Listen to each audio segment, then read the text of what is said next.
Hello नमस्कार good evening all, welcome to the new episode of KP talks. और आज हम एक ऐसे टॉपिक के ऊपर बात करेंगे जो कि आज के ज़माने का मैं कहूँ तो सबसे इम्पोर्टेंट टॉपिक है। और सबसे इम्पोर्टेंट मैं इसलिए कह रहा हूँ क्योंकि आजकल के जो युवा हैं वो हमारे देश का भविष्य है। लेकिन बहुत सारे जो युवा अच्छे कार्य कर रहे हैं लेकिन उसके साथ साथ वो नशे जैसी अन्य गलत गतिविधियों के भी शिकार होते जा रहे हैं। और नशा एक ऐसी चीज़ हो गई है जिससे युवा अपने जीवन के करियर की जो मुख्य दिशा होती है उससे भटक करके कहीं और ही चला जाता है। आज बहुत सारे सवालों का जवाब देने के लिए मेरे साथ केपी सर उपलब्ध हैं। सर स्वागत है आपका। Thank you. और हम चलते चलते ये वार्तालाप करते हैं। मेरा पहला सवाल आपसे कि नशा एक ऐसी चीज बन गया है युवाओं में, इसके क्या कारण हो सकते हैं कि युवा है जो नशे का शिकार हो रहे हैं या फिर नशा उनको करना जरूरी समझ रहे हैं? भाई देखो, इसी एक तो क्या है कि नशे के बारे में ऐसी बातें फैलाई गई कि भाई आप अगर नशा करोगे तो आपको डिप्रेशन नहीं होगा। और युवा कहीं ना कहीं एक आज सबसे बड़ी समस्या युवा की है कि धैर्य नहीं है उसका, बिल्कुल पेशेंस नहीं है। बिल्कुल। थोड़ी सी मेहनत की और उसके बाद उसे लगता है कि यार मैं तो इसमें सफल ही नहीं हो रहा और मेरे साथ बहुत गलत हो रहा है। फिर ऐसे मतलब कई बार लव फेलियर्स हो जाता है। हाँ, बिल्कुल। कई बार घर वालों ने डांट दिया और उसको धैर्य नहीं है, मतलब वो ये नहीं समझ पा रहा है कि तेरे फायदे के लिए हो रहा है ऐसा कुछ। तो फिर वो नशे की लत पकड़ लेता है, जैसे सिगरेट पीना शुरू करता है, फिर धीरे धीरे बियर पीना शुरू कर दिया। एक तो मुख्य कारण ये है। दूसरा कारण है कि देखा देखी में, जैसे कि कोई दोस्त तेरी सिगरेट पी रहा है तो वो अपने दोस्त को ये नहीं कहेगा कि भाई तू मत पीना, ये बुरी चीज। वो कहेगा भाई मेरी दोस्ती के लिए तेरे को एक कस तो लेना ही पड़ेगा। तो वहीं वो फंस जाता है। बस एक कस लेता है, फिर दो कस लेता है, फिर किसी दिन वो सिगरेट खुद ही जला के पकड़ा देता है। बिल्कुल। ऐसे किसी का बर्थडे है, वहाँ सबको बुला लिया, बोले यार दोस्ती के लिए क्या तू एक बियर भी नहीं पी सकता? बिल्कुल ठीक। इससे क्या फर्क पड़ता है, इससे तो नशा भी नहीं होता, बियर में तो अल्कोहल भी नहीं होता। ऐसे करके उसको शुरुआत करवा देते हैं और धीरे धीरे फिर वो शराब पीने लग जाता है, ऐसे उसमें भटक जाता है। और तीसरा जो बड़ा कारण है वो ये है कि भाई हमारी जो फिल्में हैं उनमें नशे को दिखाया जाता है। बिल्कुल। हीरो है वो मतलब सिगरेट पी रहा है स्टाइल से, हीरो है वो शराब पी रहा है, अगर वो डिप्रेशन में तो सिगरेट और शराब साथ में पी रहा है। बिल्कुल बिल्कुल। तो फिर उसको फैशन समझ के भी पीना वो शुरू कर देता है कि भाई ये तो फैशन है। जैसे हरियाणा में आजकल देखो हुक्का चल रहा है। हाँ। तो हुक्के को क्या फैशन मान लिया है। अब पहले के जो बुजुर्ग पिया करते थे तो हुक्का पीते थे नॉर्मल कि भाई बैठ गए बातचीत कर ली। अब वो हुक्के में भी फ्लेवर डाल डाल के पी रहे हैं। बिल्कुल ठीक। हाँ, फिर धीरे धीरे क्या होता है कि जैसे उसका जो दिमाग है वो उसका आदी हो जाता है। बिल्कुल। फिर वो छोड़ना तो चाहता है लेकिन छोड़ नहीं पाता है। बिल्कुल। तो इसका एक कारण ये भी कहीं ना कहीं है कि भाई फैशन के चक्कर में वो पी रहे हैं। और अगली बात हम करें कि भाई बाद में मजबूरी बन जाती है। शुरू तो ऐसे करता है शौक के लिए, बाद में क्या होता है उसकी मजबूरी बनती चली जाती है। ये इसके सारे कारण हैं जो हम चारों तरफ देख रहे हैं। मेरा अगला सवाल है सर इससे जुड़ा हुआ कि नशा कितने प्रकार का होता है, क्योंकि कई युवा तो कहते हैं कि नहीं यार मैं तो गुटखा ही तो खा रहा हूँ। तो नशे के प्रकार क्या है, कि पता कैसे लगेगा कि ये नशा है ये नशा नहीं है? देखो, नशा सबसे पहली बात तो हर वो चीज नशा है जिसके आप एडिक्ट हो गए। बिल्कुल। जिसकी आदत लग चुकी, जिसके बिना आप नहीं रह सकते और वो बॉडी के लिए हार्मफुल है। अब जैसे आप गुटखे की बात करते हैं तो गुटखा यदि आप खा रहे हैं तो उससे साफ पता चल रहा है अपने दांत खराब होंगे। बिल्कुल। अपने गाल खराब होंगे, जबड़ा खुलना बंद हो जाएगा और भी बहुत सी दिक्कतें आना शुरू होंगी। और साथ ही उस पे तो मतलब मौत का चित्र भी बना हुआ है। बिल्कुल बिल्कुल। उसके ऊपर लिखा हुआ होता है कि तंबाकू स्वास्थ्य के लिए हानिकारक है। बिल्कुल। हाँ, तो स्मोकिंग इज इंजurious टू हेल्थ।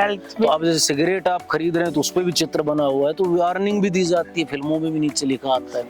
अब इसके बाद अगर नशे के प्रकार की हम बात करें तो अब एक तो क्या है कि भाई आप अल्कोहल ले रहे हैं, आप बियर ले रहे हैं, आप गुटखा खा रहे हैं, आप कुबेर खा रहे हैं, आप मिराज खा रहे हैं, तो ये सब भी नशे में आता है। बिल्कुल। इसके साथ साथ आजकल लोग क्या सूखा नशा और कर रहे हैं। बिल्कुल। सरस गांजा। अभी एक कोई रैपर जो पहले रहा अब वो वापस आया है, उसकी नशे से बहुत बुरे हालात थे, हनी सिंह जिसका नाम है, तो वो चिल्ला चिल्ला के कह रहा है कि भाई कुछ भी करो लेकिन नशा मत करो।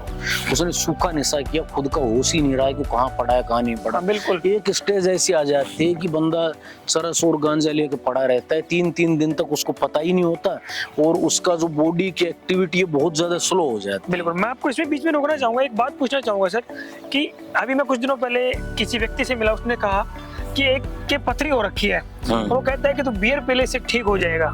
क्या मतलब ये जिस प्रकार की भ्रांतियां फैलाई जाती है, इस प्रकार की चीजें होती हैं, इनके बारे में क्या कहना चाहेंगे आप? देखो मैं तो ये कहूंगा कि भाई हो सकता है, देखो भाई इसके बारे में तो डॉक्टर ज्यादा जानते होंगे, हाँ। लेकिन फिर भी उसके लिए मेडिसिन हैं। हाँ। आप दूसरी चीज का सहारा ले सकते हैं। कहीं ऐसा ना हो कि पथरी निकालने के चक्कर में बियर की आदत लग जाए, तो ये वो ठीक उल्टा और होगा, पथरी से भी खतरनाक हो गया, तो वो मुझे लगता है ज्यादा खतरनाक हो सकता है। बिल्कुल तो बिल्कुल। ये आप डॉक्टर की सलाह से लें तो ज्यादा उचित रहेगा मुझे लगता है। एक और मेरा इसी से अगला जुड़ता हुआ सवाल है, और सवाल ये है कि युवा क्या होता है कि नशे को डायरेक्ट अडॉप्ट नहीं करते हैं। हाँ। वो अपना आइडियल मानते हैं किसी को कि वो फलाना एक्टर है जिसने वो सिगरेट पीता है, वो फलाना एक्टर है वो बियर पीता है, फिर शराब पीता है, जो फलाना XYZ कोई क्रिकेट कोई भी XYZ मान लीजिए, क्योंकि वो लोग खुले में आकर के ऐड भी करते हैं, आदर्श मानते हैं, वो ऐड भी करते हैं खुले में आकर के। तो क्या हमें उनसे ऐसे लोगों को फॉलो करना चाहिए? देखो सबसे पहली बात तो आज के युवाओं को मैं ये कहना चाहूंगा कि भाई आदर्श किसको माने, कौन हीरो है और कौन नहीं है, इसको पहचानने की बहुत ज्यादा आवश्यकता है।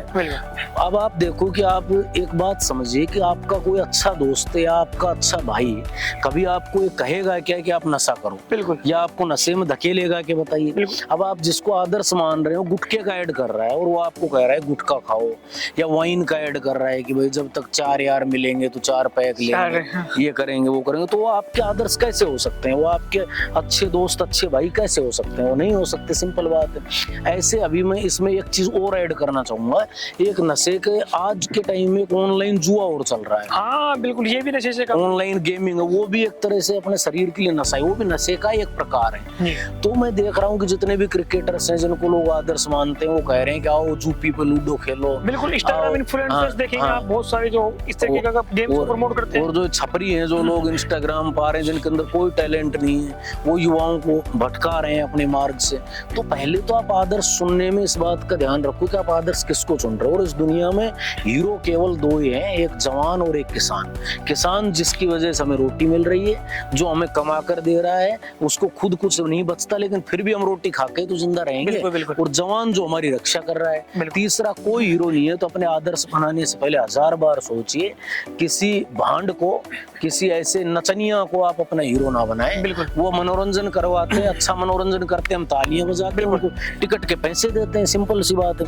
अब वही कल आकर ये कहने लग जाए कि तुम गुटखा खाओ और तुम उनकी बात मान रहे हो, तो फिर तुमसे बड़ा मूर्ख कौन होगा। बिल्कुल। अगली बात कृष्णा जी मैं आपको बताना चाहूंगा कि आपकी एक एंटिटी है। बिल्कुल। आप खुद इस दुनिया में सर्वाइव कर रहे हैं, तो आप क्यों किसी को हीरो मान रहे हैं? आपके हीरो आप खुद हैं। आप खुद पर ध्यान दीजिए, आप यूनिक है, भगवान ने आपको यूनिक बनाया है। और ऐसे लोगों को हीरो मानना जो ऐसे प्रचार कर रहे हैं, ये तो मुझे लगता है बहुत ज्यादा कुत्सित प्रवृत्ति है। और एक तरह से जो लोग प्रचार कर रहे हैं उनको बॉयकॉट करना चाहिए, उनकी फिल्में भी नहीं देखनी चाहिए, उनके द्वारा बेचे गए प्रोडक्ट भी नहीं खरीदने चाहिए, और एक लाउड साउंड में उनको पता भी चलना चाहिए कि आज का युवा जाग चुका है। युवा ऐसा नहीं है जो आपको अंधाधुंध फॉलो करेगा, आपको अच्छी चीजें ही प्रमोट करनी होंगी, ये बात है। बिल्कुल बिल्कुल सर, नशे की हमने बात की, नशा बहुत प्रकार का है, लेकिन इसको अब रोकने के क्या क्या उपाय हो सकते हैं? किस तरीके से हम इस नशे की प्रवृत्ति के एडिक्ट होने से बच सकते हैं और एक अच्छा जीवन जी सकते हैं? तो नशे की प्रवृत्ति से बचने का सबसे अच्छा तरीका है संगत। किसी महान व्यक्ति ने कहा है कि संगत का असर सभी को। अब आप 4 दोस्त ऐसे हैं जो नशा करते रहे, आप उनके साथ रह रहे, सभी पर ये बात लागू नहीं होती, क्योंकि भाई अब जब मैं बिल्कुल भी नशा नहीं करता, मेरे दोस्त बहुत से नशा करते थे, बिल्कुल ठीक, तो उससे कोई फर्क भी नहीं पड़ता, लेकिन फिर भी कहीं ना कहीं संगत का बहुत बड़ा रोल होता है। बिल्कुल। तो आप अच्छे लोगों के संपर्क में रहें, और अगर आप नशा कर रहे हैं और बहुत ज्यादा एडिक्ट हो गए हैं तो कोशिश ये करें कि उसको छोड़ने का आप प्रयास करें। सबसे पहले आपकी इच्छा शक्ति होनी चाहिए उसको छोड़ने की। बिल्कुल। और अगली बात यह है कि भाई आप मानसिक बीमारी में यदि ज्यादा पहुंच गए तो नशा मुक्ति केंद्र में भी आप जा सकते हैं। और साथ ही आप धीरे धीरे नशे को कम करें। एकदम से नशा जो है कम नहीं होता है। जैसे आप 10 सिगरेट पी रहे हैं, धीरे धीरे 5 पीना शुरू करें, फिर 3 पीना। दिमाग को विश्वास दिलाना होगा कि भाई अब इसी से काम चलाना है। तो बस ये चीज है, तो इसी से इसको छोड़ा जा सकता है। बिल्कुल। नशे करने से जो हमारी हानियां होती हैं, चाहे हमारे खुद के ऊपर लगाए, हमारे परिवार के ऊपर लगाए, या फिर सामाजिक जीवन में लगाए, क्या क्या ऐसी हानियां हैं जिससे हमारे को उसका दुष्परिणाम उसके भुगतने पड़ते हैं? भाई देखो, मैं गांव का रहने वाला हूँ, और गांव में जो सबसे बड़ी हानि है वो नशा आदमी करता है, और उसको भुगतते जो हैं वो उसकी औरत भुगतती है या फिर उसके बच्चे भुगतते हैं। पूरा परिवार जो है नष्ट हो जाता है। शराब का जो है वो सबसे ज्यादा होता है गाँव में। अब शराब का जैसे नशा कर रहे हैं तो शुरू में तो क्या करेगा, वो पैसे कमा के लाएगा कहीं से, उसको पीना शुरू कर देगा। उसके बाद उसका मॉड्यूल ओब्लिगेटा जो होता है, बायोलॉजी में जो टर्म होती है, उसका संतुलन बिगड़ जाता है, बिल्कुल। पड़ता घूमता है, नालियों में से घर वाले उठा के ला रहे, इज्जत जो है वो समाज में खत्म हो जाती है। बिल्कुल। उस आदमी को इज्जत नहीं है, उसकी वो बात नहीं मानता, उसकी तवज्जो खत्म हो गई। उसके साथ साथ उसकी बीवी है वो परेशान, बच्चे परेशान, बर्तन तक वो लोग बेच देते हैं, इतना भयंकर नशा करते हैं। और सबसे ज्यादा नुकसान हमारे लंग्स को हो रहा है, खुद का किडनी स्वास्थ्य। फेलियर हो रही है, लीवर में दिक्कत आ रही है, और भी बहुत सी दिक्कत होती है, जो शरीर बिल्कुल खत्म हो जाता है और एंजाइटी होना शुरू हो जाता है। अभी एक बीमारी के बारे में कोई व्यक्ति बता रहा था कि भाई मैंने ज्यादा नशे कर लिए तो उसकी वजह से मुझे डर लगने लग गया। तो मैं जब नहाता था तो बाथरूम खोल के नहाता था, मैं घर से बाहर नहीं निकला 7 साल तक। और मैं अपनी बीवी को देख के भी सोचता था कि भाई ये जो औरत है ये कोई और ही है, मेरी बीवी नहीं है, मुझे उससे भी डर लगने लग गया। बिल्कुल। और एक समय पर जाकर फिर आत्महत्या का रूप ले लेता है, बिल्कुल। वो खुद से डर के और आत्महत्या तक भी मामला पहुंच जाता है। बिल्कुल। तो ये बहुत खतरे हैं मतलब नशे का। बिल्कुल। मेरा अंतिम सवाल है सर आपसे, और ये सवाल मेरा एक बहुत इंपॉर्टेंट सवाल है। वैसे तो नशा हर किसी को ही नहीं करना चाहिए, लेकिन खासकर जो युवा पीढ़ी है, आप उसको क्या मैसेज देना चाहेंगे? युवा पीढ़ी को मैं ये कहूंगा, बेटा नशा यदि करना है तो सफलता का करो, बिल्कुल। और ऐसा नशा करो जो जीवन भर ना उतरे। और वो नशा है मेहनत का नशा है। आप सफल हो, आप ये सोचो कि मुझे कुछ बनना है, डीएसपी बनना है, मुझे पुलिस में जाना है, मुझे टीचर बनना है, मुझे आईएएस बनना है, मुझे एसएससी क्रैक करना है, मुझे रेलवे में जॉब लेनी है। वो नशा है, मेहनत का नशा करो। ऐसा नशा मत करो जो आपकी सामाजिक प्रतिष्ठा को भी खत्म कर दे। और मेहनत का नशा करेंगे और सफल होंगे तो आपकी सामाजिक प्रतिष्ठा भी बढ़ेगी, आपकी बात समाज में सुनी जाएगी, आप अपने आप को स्थापित कर पाएंगे और अपना एक ऐसा वजूद समाज के सामने आप दे पाएंगे जिसकी आप कल्पना भी नहीं कर सकते, और जिसके मजे आप ही नहीं आपकी आने वाली पीढ़ियां भी। बिल्कुल। तो मैं कहता हूँ नशा करो तो सफलता का करो, और किसी चीज का नशा मत करो मेरे भाई। और सफलता का ऐसा नशा करो कि उस नशे में चूर हो जाओ, और जब तक कि सफल ना हो जाओ रुको मत। और कभी भी डिप्रेशन में चले जाते हो तो नशे का सहारा बिल्कुल मत लो, हमारे जैसे लोगों का सहारा लो। आप केपी कैंपस आइए, मिलिए, हम आपको गाइड करेंगे। डॉक्टर से मिलिए, किसी डॉक्टर के पास जाइए, मनोवैज्ञानिक डॉक्टर से दिखाइए, वो आपको गाइड करेंगे।